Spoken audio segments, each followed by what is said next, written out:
From the Weather NorCal Command Center, this is your morning update. Well, good morning, everyone. Looks like we are going to see periods of clearing on the coast. We got to see some clearing yesterday. Beautiful day for parts of the coast, but I think it's going to be a little bit more difficult kind of day in, day out as we start seeing some of that low clouds and fog kind of move back in, but it will be sunny and hot inland. Now, even though we're kind of breaking away from that warming trend and that heat wave we saw this past weekend, we're still going to be looking at some fairly hot temperatures for both inland and for Trinity County. And we actually do have a bit of a warming trend that will peak on Friday before we see another dip in our temperatures for the end of next weekend and into next week. Now, we take a look at the smoke forecast because that certainly has been an issue. Of course, you've got the fire in Southwest Oregon, and we're seeing basically just these dumps of smoke making their way southward into the North Coast region. So we take you through the day today, and you can see we actually see a bit of a break. We'll just call it hazy as we take you into this afternoon. But later this evening into tonight, we may see another plume of smoke make its way into Crescent City. Now you start getting into these oranges and some reds. Now you're getting moderate, and you're starting to really start to smell that smoke. Now you'll notice as we go into tonight and into tomorrow morning, that smoke begins to kind of thicken up a little bit here. But mainly looking at the yellows, indicating kind of that deeper haze, getting closer to moderate here. So nothing major, and we're going to see a lot of that smoke kind of settle into those mountain valleys as well. Then as we go into your Wednesday afternoon, it kind of turns more in the way of haze. So again, it really just depends on the activity of the fire. The bigger the plumes of smoke, unfortunately, the worse the smoke will get for us, especially when we see those winds coming from the north, blowing that smoke down into Del Norte and Humboldt counties, even into Trinity County as well. Speaking of Trinity County, here's your overall temperature trend. Temperatures around 100 degrees for today, tomorrow, and not to mention Thursday. There's that spike in the temperatures on Friday before they start to dip again, going into the second half of the weekend and early next week. So your hour-by-hour forecast for today. Inland, of course, there you can see some of the haze and the smoke that we will be looking at out there. Temperatures in the mid-90s for your daytime highs, and for the coast, looking at partly to mostly cloudy skies.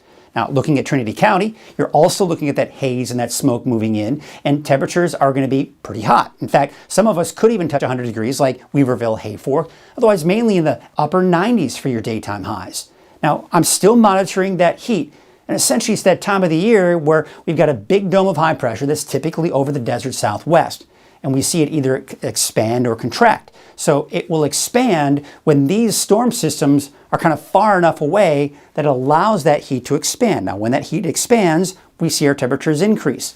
But then when we see these storm systems kind of ride to our north, what happens is we see that heat begin to contract. And as a result, our temperatures start to drop. So we just continue to see the expansion and contraction of that heat, and our temperatures kind of just go up and down here over a period of time. But the bottom line is no major heat waves are in the forecast, despite the fact that we will see these little mini heat waves, if you will, like the one that we have for later this week. Now, looking at futurecast, we still got the mainly cloudy skies, but some clearing, I think, for some of us along the coast. Then we go into tomorrow morning. There's the fog along the coast. Going to tomorrow afternoon, it actually may be even more difficult for it to burn off, so probably a mostly cloudy day for Wednesday along the coast, otherwise mainly sunny skies and of course some of that haze. Now look at the wave heights as we go through the day today. They're actually getting higher, upwards of even 11 feet in some areas, especially up to the north here. Now as we go into your Wednesday, here's Wednesday afternoon, we actually are going to start to see those wave heights drop. So conditions should get better if you're a boater or a fisherman. All right, so here is your marine forecast for today. Winds from the northwest at 5 to 15 knots. Your waves from the northwest at 7 feet at 7 seconds. And there is that small correct advisory. That's through, by the way, 3 a.m. tomorrow morning. Here is your forecast for today. Temperatures, getting close to, if not right around 100 degrees for some of us in Trinity County. Mid to upper 90s for the inland areas like Hoopa and Willow Creek. Garberville about 93. And for the immediate coast, no big surprises there. Low to mid 60s for your daytime highs. Here's your 7-day forecast for Crescent City, Hoopa, and Weaverville. As you can see, Hoopa and Weaverville will be those warmer temperatures. Now, I think Weaverville, you'll get over 100 degrees, especially by Friday and Saturday, and then temperatures will start to dip. But the inland areas, you may just dodge those triple digits here this week, but it will be close, especially for Friday and Saturday. Here's your 7-day forecast for Eureka. Partly to mostly cloudy skies with your daytime highs around 62 over the next couple of days, maybe a slight increase by the time we get into Thursday and Friday.